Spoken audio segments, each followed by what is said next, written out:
Good morning, everyone. Welcome to our Candidate Experience webinar.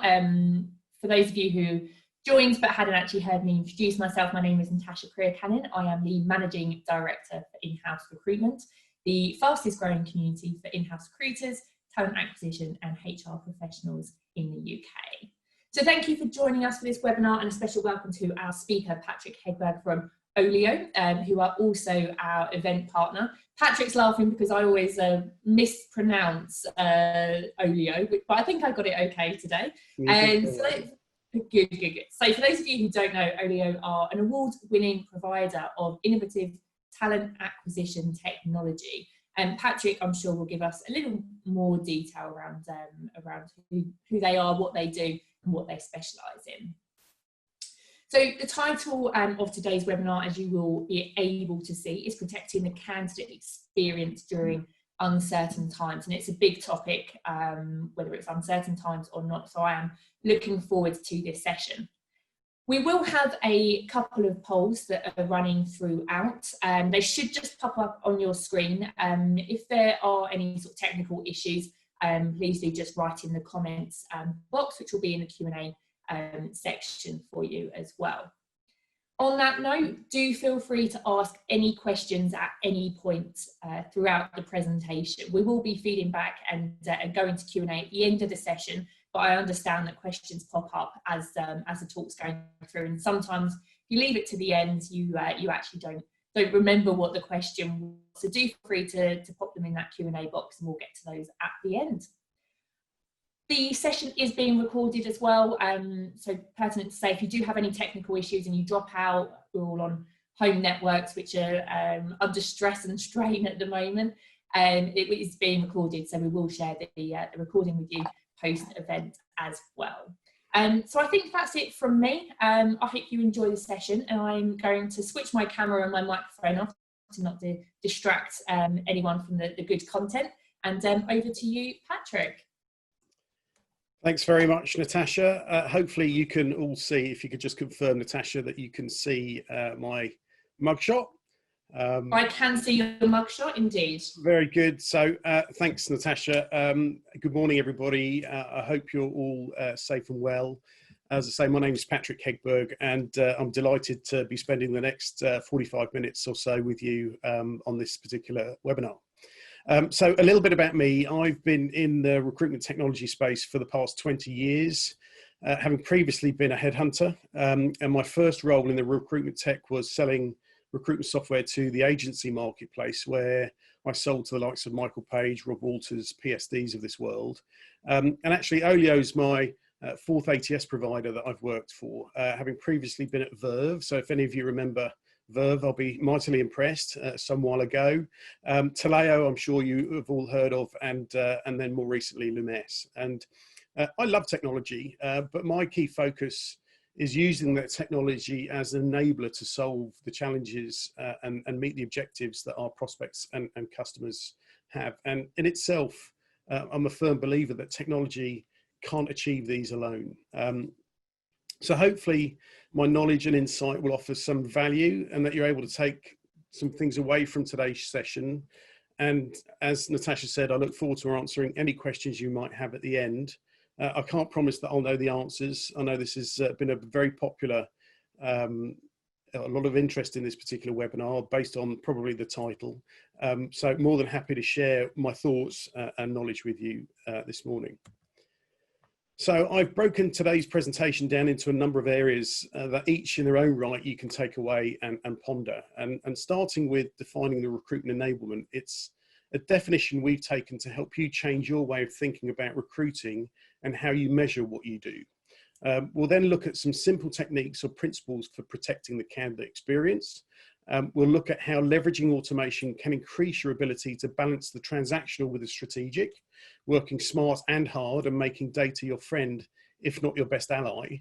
And then how to hardwire D&I into recruiting, making it a part of your everyday rather than an initiative or a tick box exercise, which is pretty common. And then finally, how can you be putting that data to work? So how do you start or continue the journey to being kind of analytics led? And as I say, please do ask questions. I know it's mainly me presenting, but as we go through, add your questions into the chat and I'll try and provide responses and we'll make sure we leave time at the end of the session to do so. So to kick us off, and before we get into the meat of the presentation, it'd be great for me to get an understanding for where you see your top recruiting challenges come from. So there's a poll there for you.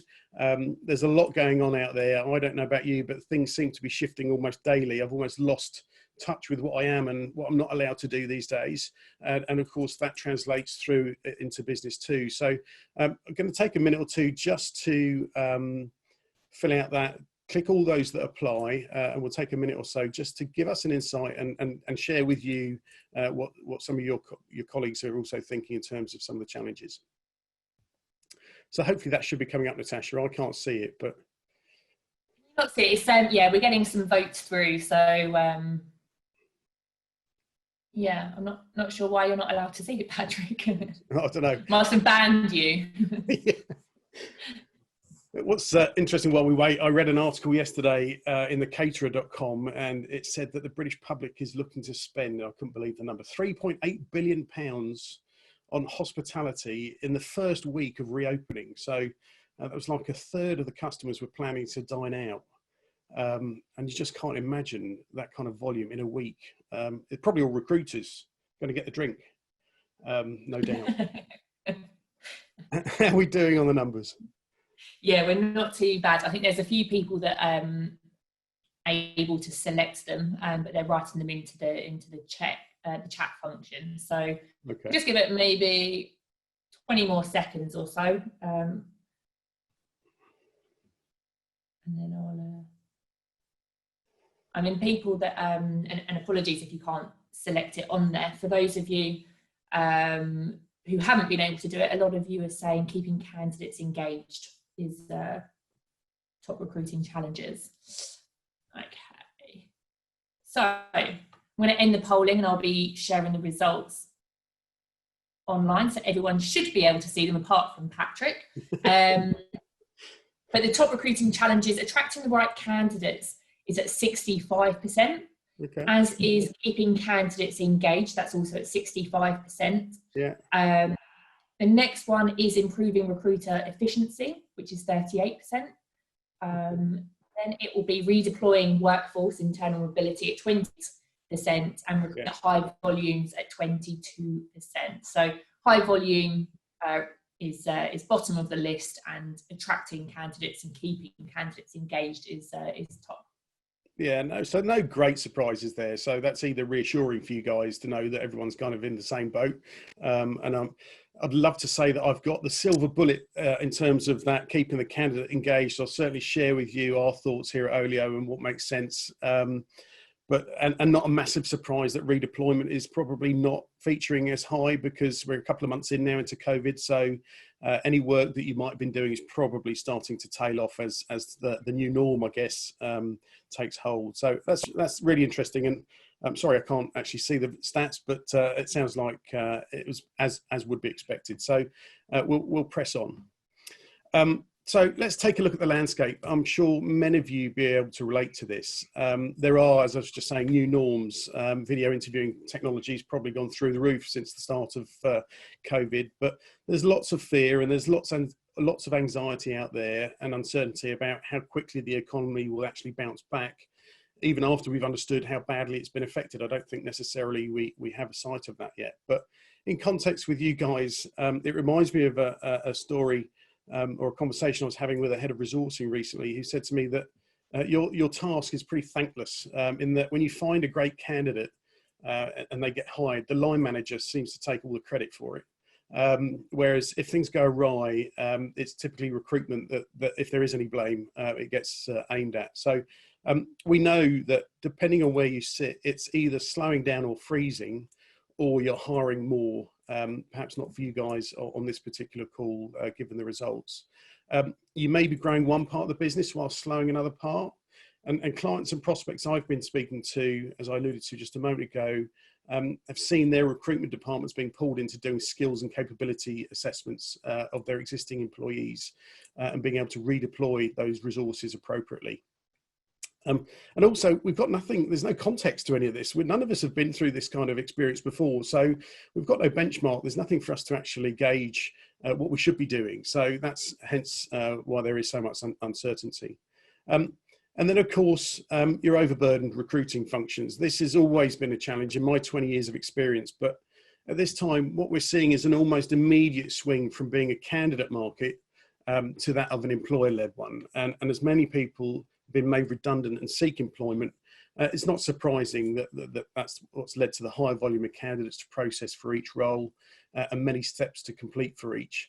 And this is on the backdrop of a survey we did with some of our clients, where in the last 2 years, they've seen the number of applications has pretty much doubled. And that's come from candidates having shifted from what I term as a committed to a casual candidate. If you think about how you applied for a job 10 years ago, the experience was very different. It was harder to apply. It wasn't digitized. Now it's upload your CV, hit a button and you're done, or it may even be, load it up on a job board, hit a few ticks and then you're done. So the candidates no longer put the time into researching and shortlisting organizations, as they know the chances of success are stacked against them. So there's no point. What they do is they apply first, then if they get engagement from yourselves, they'll then look to research your company. So just as a side note, make sure your job description sells the job. As often they won't even see your careers pages. They'll just be applying through a job board and they may miss all of that EVP that you might have. So focus on the job brand side of things. Make sure that your EVP is represented within those job descriptions or that job page where the candidate typically lands.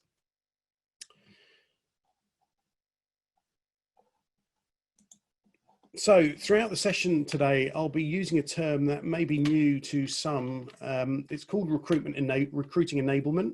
And most enterprise organizations leverage sales enablement practices, things you would have heard of before, as a way of being more effective and reaching customers and hitting sales goals. It's certainly something I use with my team. And according to research by CSO Insights, having an effective sales enablement function leads to a 2-digit improvement for quota attainment and win rates for forecasted deals compared to those organizations without it. So sales enablement is most successful when data and insights fuel it. And what we're doing there is we believe that the same principles and results can be applied to talent acquisition. So organizations that leverage recruitment enablement practices see improvements such as overall efficiency and quality. And I'll share some examples of that later with some case studies. And recruitment enablement takes the guesswork out of the talent acquisition and allows companies to use data and insights to kind of drive success. Also, through this presentation, I'll share some findings from this new research report carried out by Aptitude Research by Madeline. For those of you that don't know Madeline, her primary focus over the last 12 plus years has been on kind of talent management market and specializing in that talent acquisition space. Her work helps companies both validate and reevaluate their strategies and understand the role technology can play in driving business outcomes. She's watched the HCM transform from a back office function to a strategic company initiative with focus on partnership, experience, and efficiency. And before she joined Aptitude Research Partners, Madeline had worked at research roles like Aberdeen, Bursin by Deloitte, ERE Media, and Brandon Hall Group, names that I'm sure you guys are all pretty familiar with. And this survey represents responses from 328 organizations. You can see the size of the organizations on screen there, covering North America, APAC, and Europe. So make sure you request a copy. I think we've got a link at the end of the presentation on a holding screen. So make a note of that, or by all means, put a request in to get a copy of that. I think you may find it's on our website too. So it only makes sense that if we've done that research, I share some of the findings. So firstly, it tells us that 63% of respondents said quality of hire is their greatest challenge. Keeping in mind, more than 80% say that quality of hire is a recruitment metric and not a hiring manager metric. So the interesting thing here is that as a result, talent acquisition leaders are being held accountable for what happens beyond a candidate accepting an offer. Yet there's no standard around measuring it, and the talent decisions based on gut rather than on data and insights. And I'd like to share an example, and it may be something that you've done or perhaps should do to evaluate how your process is working. I was doing a discovery session with a large retailer last year, and the head of resources wanted to gain a deeper understanding for how her team sifted or shortlisted candidates for a specific role.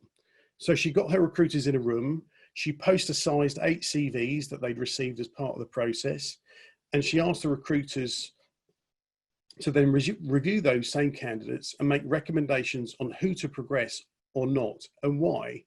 And the results were varied and inconsistent, some based on preconceptions, others based on what they deemed to be important or not. My point here is that to be able to measure, you need consistency. You need to capture the data and then the ability to analyze and redress process concerns. The good news is that 72% of enterprise companies are saying that using data to automate their recruitment decisions is a priority. The reality is that in my time, certainly ATSs have all had some form of automation. So my question is, why isn't it implemented? Why is it, what's the barrier? Is it likely inflexibility with the system? Is it fear? Is it trust in the system? Often, you know, whenever you talk to people, there's always that, I hate my ATS or I don't like my ATS. I think that it's starting to change now, but there's always this sense of it could do more or it could be better. And this kind of matters, right? Because the research found that companies that use data to automate decision-making are twice as likely to improve the quality of their hires. So we know that data and automation to increase quality makes sense, but how do we get there? So if we look at what reactive recruiting is, these are probably fairly familiar. At a recent event, I was told by a member of one of the resourcing leaders around the table that the recruiting functions are often not involved in the workforce planning. So it's driven by finance and HR, and often recruiting team finds out 3 months later. And as a result, they're kind of playing catch up. So as one leader put it, he said, we're just dumping bums on seats. And often data provided to the C-suite is outdated. It's being manually crafted. Recruiters, frankly, are too busy to capture the data points because they're too busy putting bums on seats.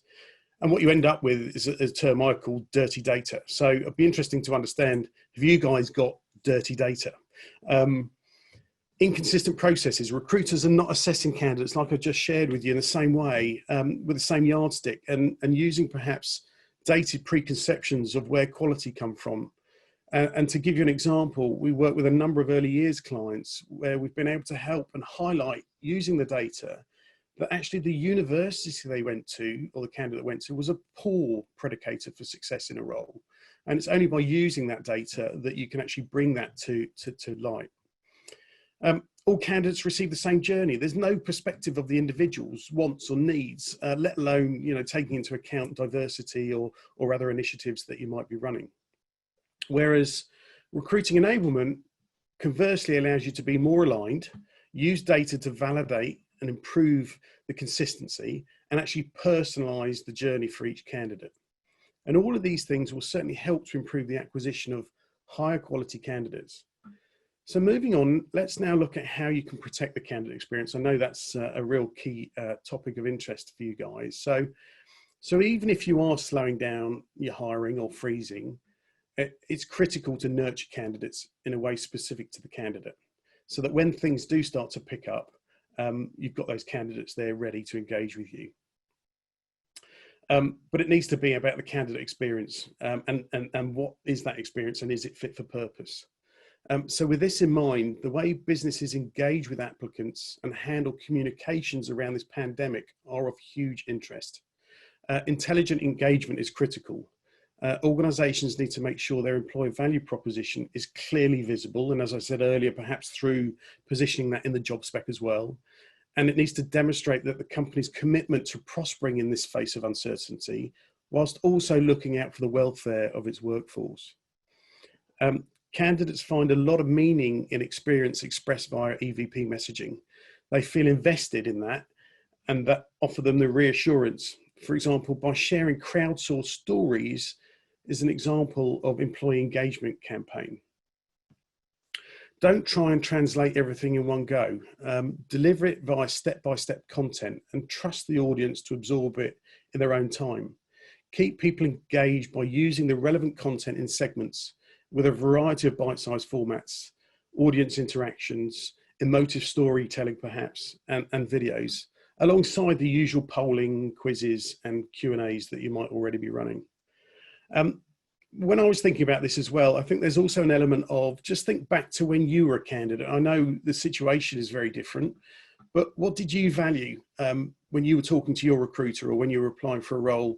For me, it's all about being honest, being open. You might not necessarily have the answers to when the role might actually progress and when you might be able to move the candidate forward into the next stage.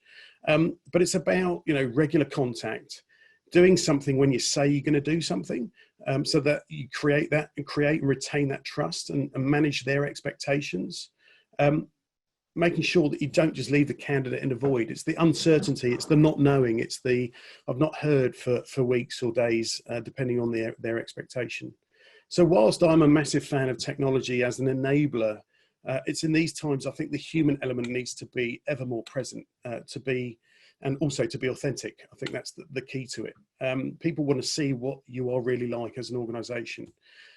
Could that be sharing perhaps stuff that you might actually share when you're onboarding a candidate? Do you bring that forward into the process to share, this is what it's like to work here? Because it is virtual, you have to maybe share more content with the candidates to keep that engagement going and almost providing it in a timed fashion.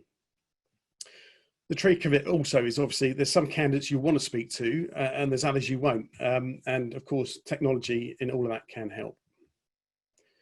But it also comes down to your approach in the process. This is not just about how many interviews you have in a process or how you flex your process depending on the industry or the different roles that you have, although this is important. This is about understanding your candidates. Using data, you can learn what gets the best results. So as an example, certain ethnicities don't fare too well in certain types of assessments. So let's not set them up to fail. You're weeding out potentially great candidates by the process that you've got in place. Another example perhaps is being neurodiverse. Working with neurodiverse candidates have different needs. For instance, with candidates with autism, they can have difficulty with auditory processing. So being interviewed by somebody talking into a conference phone creates a problem. So you need to be able to tailor the process to ensure that they can succeed. So my question is, are you able to tailor the content you deliver en masse during the same process for different candidates to reflect their differing needs? Can you survey them perhaps within the tool to capture candidate sentiment and intent? Can you analyze this to help steer how you may want to change your messaging and perhaps processes? For example, is it a new mum that's returning to work after a period of maternity leave, knowing that perhaps there might be some anxiety? And is there a way you could perhaps capture this during a process and then reinforce the appropriate messaging at the right time? As I said earlier, it's about being authentic and using automation to help to deliver this. So let me give you an example. So the Met Police are a client of ours through an RPO customer that we have. And the story there was that at a certain point in the process, so at the physical assessment stage, they were losing 50% of the female applications that had previously applied. And what they did is they used our technology, they surveyed the candidates, and they managed to establish that there were two key reasons as to why the females were dropping out. The first one was they didn't quite know how heavy the stab vest was, and that was creating an element of uncertainty. But probably more prevalent was they just didn't know what the expectation was of them from the physical test. There was a fear, a general fear about what it was that they were going to be put through. So quite simply, using our intelligent engagement, what we were able to do was deliver to females only at the appropriate stage a video of somebody having completed the assessment and her reaffirming that this was a place for them in the force. And as a result of that, this led to a 34% improvement. So ipso facto, they went on to hire more females into the force. So just by using some intelligent content at the right time, you're able to continue that journey and meet the candidate's expectation. But of course, as well as tailoring the message to your candidates, it could actually be the process that does need to change. It may be that you need to do more virtual interviews or just catch-ups, but not on the phone. You know, maybe actually make it face-to-face and put some skin in the game, as it were. However, don't go overboard. It reminded me of a story, or somebody was presenting, funnily enough, at RecFest 2018 for a resourcing role at a very famous online TV and film streaming service. And she was boasting that by the fact that she'd had 9 separate interviews for the role. And I sat there thinking, what kind of message does that convey about the company? Yes, I get that they're a destination employer and that they could probably make you jump through as many hoops as they wanted to. But I would argue, what don't you know about a candidate after 3 or 4 interviews? And do they really hire the best quality? Probably not. They probably hire the keenest or the most resilient candidates, granted, but the higher quality candidates have probably been turned off by that kind of many hurdles and joined one of their competitors. So I'd also question, you know, is it decision by committee? Is working there mean that I can't actually be autonomous and make those decisions myself? I have to always bounce them off somebody else. So it's about making sure that it's appropriate. Your process is appropriate to the level of the role and what you're trying to achieve as part of it. So of course, if we're looking at differing the actual process, there are areas we need to consider. So for instance, top talent, especially for your hard to fill roles, you need to build stronger relationships, make it very personalized and more human, as I was saying, so that when the hiring freezes disappear, these candidates are ready for you. So you've got to Skype or Zoom them in addition to emailing them. Returning seasonal workers, they have a very different process compared to your head office type roles. So for M&S, we've been able to reduce their rehire process to 7 minutes based on the survey that the hiring manager or the line manager does as they exit the business. Would you rehire them? And then you compare that to what's termed as a lights out role. I'm not sure whether that's an Americanism. It came from our client Amazon in the US, but they think of roles that don't need a face-to-face interview. So it occurs a lot for them in their distribution roles like driving. Application process could just be, do they have a driving license? And have you got any criminal convictions, driving convictions? So it's very different from that of if you're hiring an executive role. And then finally, your candidates. So those candidates that probably apply for most roles or, you know, a perennial appliers versus your qualified candidates. Of course, you need to treat those candidates with respect because you need to protect the brand. And of course, considering what data you need, don't ask the candidate to complete long information you don't need to make that initial sifting decision. Get it later. Measure the engagement. So are they providing the additional information later on in the process? At that point, you're able to measure the candidate sentiment with the use of things like built-in surveys. So by way of example, let me share with you what we managed to achieve with the Bank of America. Their challenge was that they were losing out to startup ventures. So they were, which by definition move a lot quicker than the likes of a Bank of America traditionally. So they took to change the process that they had. They wanted to bring the candidate, bring the interview to the candidate and not the candidate to interview as a way of combating that losing out. And as a result of this, they had a 22% increase in applications because they were more geographically flexible. And they also, if you look at the diversity improvements there, they had some fantastic results. So it allowed them to halve the time from 8 weeks to 4. So they then were able to compete with those startup ventures and attract those candidates coming through. So moving on then, let's now look at how we can lighten the administrative burden. Talent acquisition professionals are tasked with handling not just the tactical, but also the strategic aspects of their jobs. And talent acquisition is not one or other, it's both. And when we asked recruiters how they spend their time, top of the list was scheduling interviews and calls, searching for candidates in the ATS, and scheduling time with hiring managers, which is super administrative. But let's be honest, you didn't hire your recruiters or become a recruiter to do with the administration. You hired them or you did that role because you like people, you engage with people, your personality probably helps to sell your organization, to then be able to then go on and engage and close the right candidates. So does this feel like your day sometimes? Recruiters live in the present. They're focused on filling the current vacancies, living to fight fires and fill seats each day. On top of that, there's an average of, again, as I said earlier, 91 steps in the recruiting process. So it's a massive administration burden on recruiters. And let's just talk about the fire of scheduling interviews as a great example. Recruiters spend on average 16 hours a week, 2 working days a week on scheduling. And according to the survey, almost 60% of the large enterprises surveyed had hired full-time schedulers on staff to address this issue. At this point, only 20% are using automation to help. So there's a lot of room for improvement here, notwithstanding what's the candidate experience. It reminds me of a conversation I was having with a Swedish firm I was talking to, where they felt they were missing out on talent because their process for booking interviews had no automation in it, unlike their frenemies. And ironically, it was a business that sold themselves as technology-led. It was also, by definition, a driving factor for some of the recruitment churn that they had. So it was running at 25% a year due to what the monotony of the role had become in that administrative, overly cumbersome process. So how can we overcome these issues? Here's some of the things that Oleeo customers are doing to enable more efficient recruiting. And when we talk about automation, there are two types of automation in my mind.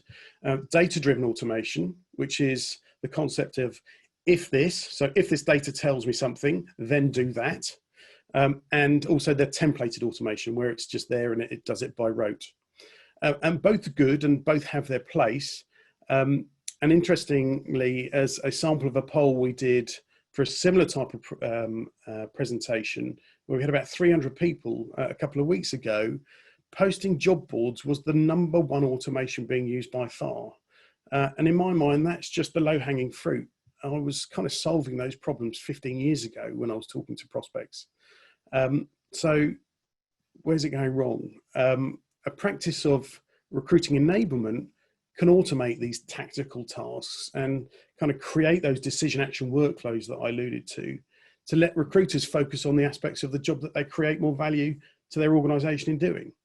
An example being, if a candidate scores over a certain percentage in a test, let the system automatically move them to the next stage. There's no need for the delay in the recruiter administrating this process.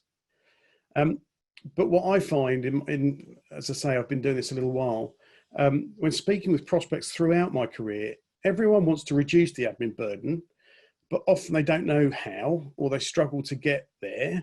They know or have a sense for where the bottlenecks are, but they don't know by how much and what success or good looks like. And unfortunately, the devil is in the detail. You've got to be able to break it down. So I would urge you to take the time to understand, by almost way of a motion study, how many times the task is done, by how many people, and figure out the cost of the business, both financially, emotionally, and strategically.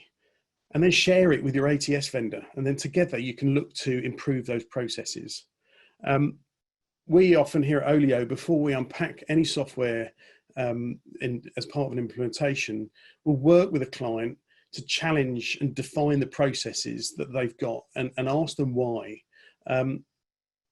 But the reality is this can't stand still either, because your candidates' expectations are constantly changing. So you're going to need to keep evolving as their expectations change. Let me give you an example of what we did with M&S. So for context, they process 225,000, and this is in a normal year, so COVID-19 excluded. They process 225,000 applications a year for their customer assistant roles, so the people that you and I would talk to when we go into a store.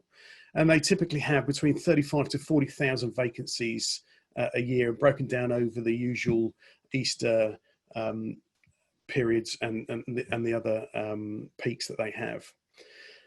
The red boxes are the only times the system is interacted with by a human. So I won't talk you through the whole thing, but what we've been able to do is achieve that sort of kind of two touch point in the technology, the posting of it and creating those interview slots, and the offer management, which is really just a reviewing of the auto creation of the offer. And when we looked at reviewing what we were doing for M&S, the system had and continues to automate approximately 5 million transactions a year that would otherwise be done by a recruiter. And I'll come on to talk about why that's important. But we call those things decision actions. So just to reinforce that, it's that if this, then do that type actions.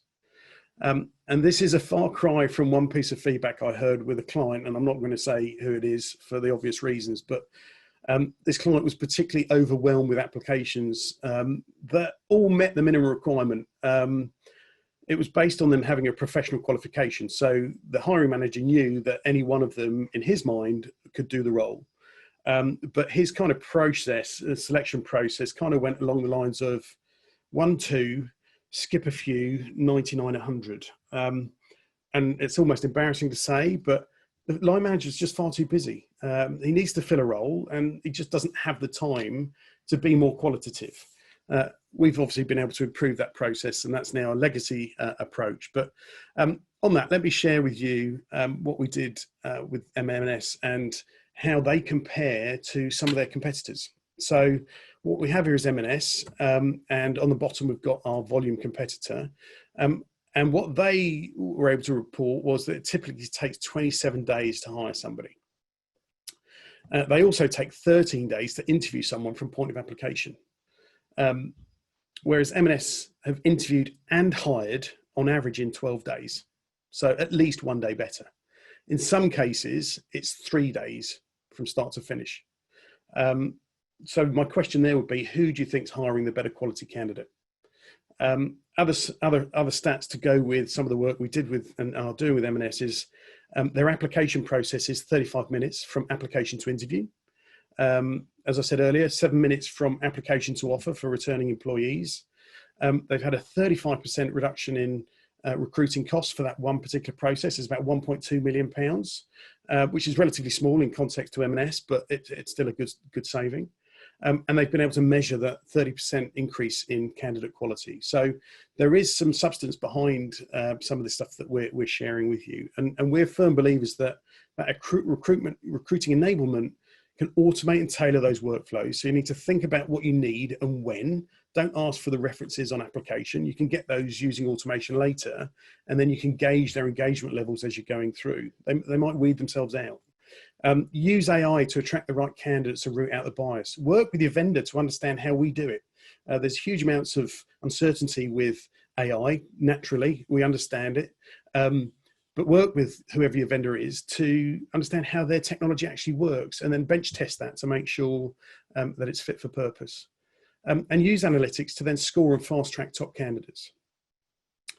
So let's now move on to how we can hardwire D&I into your process. And we understand that a company's D&I is mission, strategies and practices to support a diverse workplace and leverage the effect of inclusion to achieve that sort of business advantage. And as far as we're concerned, success in D&I starts with recruiting. It's something that needs to be embedded. And we know that diversity is the who's around the table, who's being recruited, who's being promoted. And we also know that inclusion is the sense of belonging. So being socially accepted and welcomed and treated equally. So we know that inclusive cultures make people feel respected and valued for who they are as individuals or as a group. And the evidence shows that when people feel valued, they function at full capacity. So from the research that I shared, the one that we did earlier, nearly 90% of companies are concerned with reducing bias in their talent acquisition process. Yet when talent acquisition leaders are asked what steps they take to reduce bias, most companies focus on training programs. I've heard it a number of times with prospects. Yeah, we train everybody, we're good. Whilst these programs can provide insights and education, they're often just tick box exercises in honesty. They don't fundamentally address the problem. Harvard Business Review did an article where they actually stated that training just didn't help. Its bias is human and it therefore exists. So recruiting enablement can help companies expand their talent pools, de-bias job descriptions, I'll come on to that in a moment, reduce bias from decision making, which I'll also talk about, and then personalize the contents to support the diversity and inclusion efforts. The good news is 125% more companies are using AI to reduce the bias than they did last year. But it's still pretty low. It went from 12% to 27% this year. So it's happening, and that's great. I think people are starting to accept that it's not replacing people, it's there to help and move the process forward. But let me give you some examples of how you can put some of this into practice.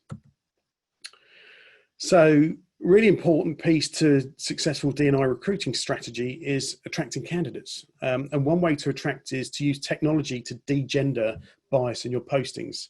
We know that half of the respondents use this, so this is not necessarily new, but chances are you're using statistically biased words in your job description without knowing it. So unconscious bias is a language. It's not always clear or obvious, but it has a huge impact. Gender neutral job descriptions draw a broad application pool, and those jobs statistically fill much faster too. Females are statistically less likely to apply if masculine words are used. And as a side, they'll only apply if they hit 100% of what's in the job spec. So think about what you're putting into your job spec, because if you want to attract more females, they will look at the job spec and only apply if they fill 100% of it. Whereas perhaps not surprisingly, if it's males, if it's 60%, they're good, they'll apply. But anyway, it's a relatively simple thing to do to improve your female applications, but it needs to be part of the system. So as you're creating, as you can see here with the screen grab, as you're creating the vacancy, you're actually reviewing, and it could be a hiring manager that's actually charged with the job spec. So give them the tools so that when they're putting the job spec together, or the one that they picked out from 5 years ago, make sure that they're being as gender neutral as possible. So you've got to make it part of your process to get better adoption. The real key is to use data and automation to enhance both quality and diversity. So just talked about degendering job postings as an example. Another great one is blind screening. In my experience, and for the last 20 years, I have been working within the public sector as well, and they're streets ahead when it comes to being fair and inclusive, because they use blind screening by default. So they typically haven't used CVs in the past. They're very much application led. And they also use panel scoring. So the ability to en masse panel score and have a panel chair to make the overriding decision. But then we look at candidate selection. That needs to be fair. Is the data providing insights into your recruiter's natural tendencies? Again, the human tendencies that I mentioned earlier. And you need to kind of know your D&I baseline and how to improve it. So let me give you an example of how we've been doing this with some of our customers. So this is actually one of, as you can see, there are 8 dashboards. And in this example, the context here is that we're reviewing a process of candidates that have applied and then having gone on to take an assessment test. And straight away, we can see that not everything's going to plan.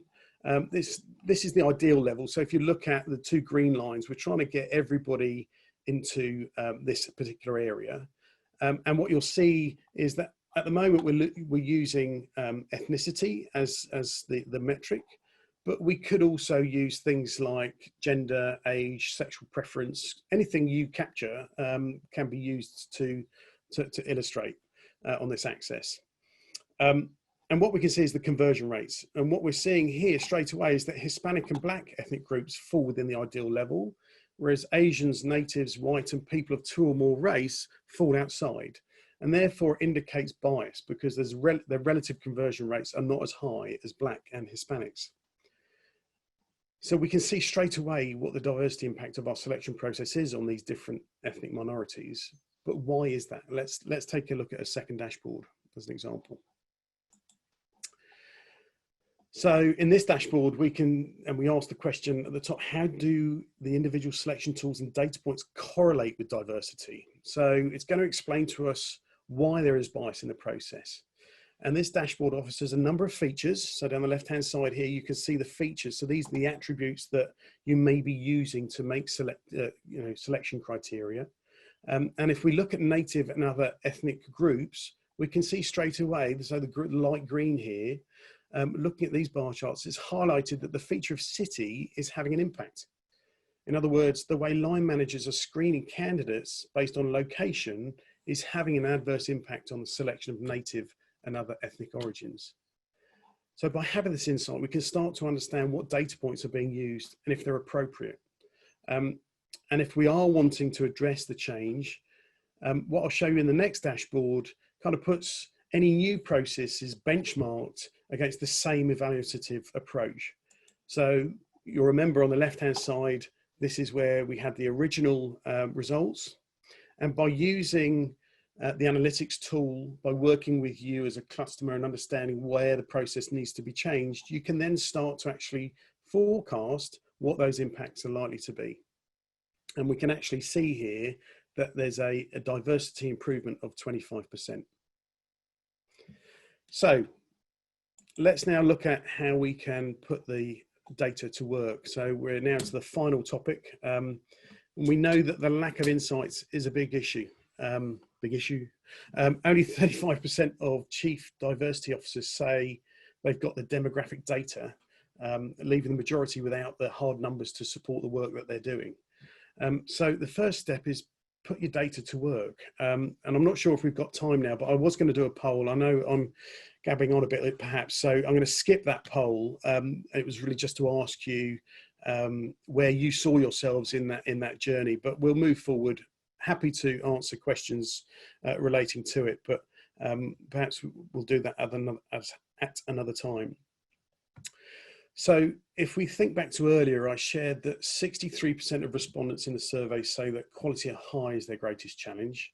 We also know that the direction of travel is that 72% of enterprise companies stated that using data to automate TA decisions is a priority in 2020. And those businesses are twice as likely to improve the quality. We know that making data available in dashboards, for example, will not drive meaningful adoption. Just giving recruiters a dashboard is not going to get you where you need to be. You need to embed it into the operational process to make it easier to understand and to drive the adoption by the recruiters. So what do I mean by that? So in this image that you can see here, part one is where we bring all the relevant ATS or data points together. So that could be performance data that sits outside of the ATS. We then leverage that proven AI technology to automatically score the data in a bias-free way. And that's actually using those dashboards that I showed you earlier that might be used not by recruiters, but actually by heads of or people that are looking to kind of formalize the way in which these might be used. In essence, then, to provide what is effectively part three, it's that being able to embed this process into the selection process and nudge the recruiters to say, these are people you should be considering because of their score rating, which is based on that part two piece. I hope that kind of makes sense. So hopefully you're thinking, yes, Patrick, that's fabulous, but how do we get there? Or how do we continue that journey? The first thing I'd say is make a start. Your data may be very dirty data, but you need to visualize what needs to be improved, and you can only do that by starting. And I see when talking to people, there's quite a lot of lethargy around it because it feels like too much effort, too much work. Recruiters are too busy, don't want to input data into the system. The system should input data into itself to a certain degree. But then what might be useful is just to share these kind of three areas that might help to move the dial and move you guys along in this process. So with IT partnership, work with your existing provider, get that partnership going and ensure that equally your HRIT department is on board so that you're all working on a level pegging, if you like. Something I see and have seen many times over is that you're all at different points. It's all a bit political and it becomes a challenge at that point. When we look at alignment of data, what do you have and what do you want? What do you need? This is where you perhaps start out small, maybe run it on one or two vacancies or on a department. You don't need to necessarily, open it out to the whole recruiting function. And then use the tools to bring it all together to kind of bake it in and make it part of what you do. And then finally, when we look at the kind of metrics and analysis, agree on the measure. That's often quite the challenge is what does quality look like? What counts for quality? Create the framework and then use it and review it and refine it through feedback loops and kind of make it work for you. Remembering that it's not a marathon, or it is a marathon. It's not a sprint. You're not going to be able to fix all of this in the short term. It's a bit of a journey. So in wrapping up, recruitment enablement technologies does not impact just one area of the talent acquisition. It extends from recruitment marketing efforts all the way through to onboarding. And it kind of leverages data and automation throughout the entire candidate experience and provides intelligent workflows to move the right candidates along in the process in a more effective way. And hopefully what I've shared with you this morning may be able to get your way along that. So with that, thank you for your attention. I hope you've been able to take some nuggets of information. I know I've kind of rifled through quite a lot of content there. And I'll hand back over now to Natasha to see if we've got any questions on anything that's been presented. Excellent, thank you very much, Patrick. It was a lot of insight, lots of data and lots of examples as well. So no, that's brilliant, thank you. So we've had one question come through, which I think you guys can probably see. So Holly's mentioned that we are a proactive sourcing team and have noticed a massive drop in our initial responses to potential candidates via LinkedIn Recruiter. Do you have any advice on how to get that initial hook during a time like this? Maybe think about different sources. If LinkedIn's not doing it for you, you're going for a very passive market there that maybe aren't actively looking. Maybe look at things like job board aggregators, where you can set a budget. You can perhaps move the budget that you might have used with LinkedIn Recruiter into perhaps the job board marketplace and actually go after people that are actively looking. It's a difficult one because I think the context of, how senior is the role, what sort of things, is there a shortage of those skills generally, and therefore it's a hard one to go for. But just maybe switch up, where you go to do your fishing. Might be a way of looking at it. Yeah, no, excellent. And in terms of obviously the situation that we're currently in, and there's been a few sort of participants that have mentioned that they've, sorry, let me just get what it was that they mentioned. They said there seems to have been further appreciation, and I assume from the candidate side, of avoiding the automated ATS emails that sometimes don't work that well and aren't able to be structured, and actually using the additional time we have to directly engage more with those candidates. Do you think the pandemic has heightened that need for engagement and that sort of personal touch more so? Absolutely, absolutely. Because, if we put ourselves in their shoes, I even had a recruiter come through to me the other day saying, I know it's tough times, but would you be interested in a role in such and such? And it was like, okay. So it's still going on, and it is, this thing isn't going away, and it's not in the short term. I think the way in which we're engaging with candidates is changing. And I think if anything, it kind of promotes that, yes, you need automation to do some of that heavy lifting for you. So you've got the time to pick up Skype, or I kind of err away from phone because you can't see the person. I think the more interaction you have on a face-to-face, and the more when I was headhunting, it was very much about the personal touch, keeping them engaged, having regular conversations, getting to the point whereby you're a trusted advisor. Because the reality is, if you as a recruitment team are struggling because the roles are on hold, that's probably not unique. It's probably being felt by the industry as such. So what you're being judged on is how you deal with that, and what you present to the candidates, how you drip feed the information through to them. Like I said earlier, it might be even, let's bring through some of the onboarding stuff that we might have done once we've actually got them on board and offered them, and share with them, this is what it's like to work here, and these are the sorts of things we've been doing. These are the sort of stories that you might be able to tell about your internal business, just to bring them emotionally with you so that they're invested. And I think you can't get away. Technology, like I said at the beginning, technology is a great enabler, but in itself cannot deliver the results that you want. It's all about being personal with people. Where we see it is knowing who to be personable with. So with our volume clients, it's okay, I've got all of these applications, how do I know which ones to speak to? And that's where we're kind of addressing those needs through the insights that I shared earlier. But it's then also, have you got a mechanism for drip feeding that information to the candidate so that you can gauge candidate sentiment? One of the analytics that we've got is where the candidate's scoring you. So with survey tool allows you to be scored, and I wouldn't necessarily invoke it at every point of the journey, but certainly throughout the journey, get an understanding for how, you might have a top quality candidate that's not engaging in the stuff that you're sending them. You want to be flagged about that, because at that point you need to start engaging personally, because you're going to lose them.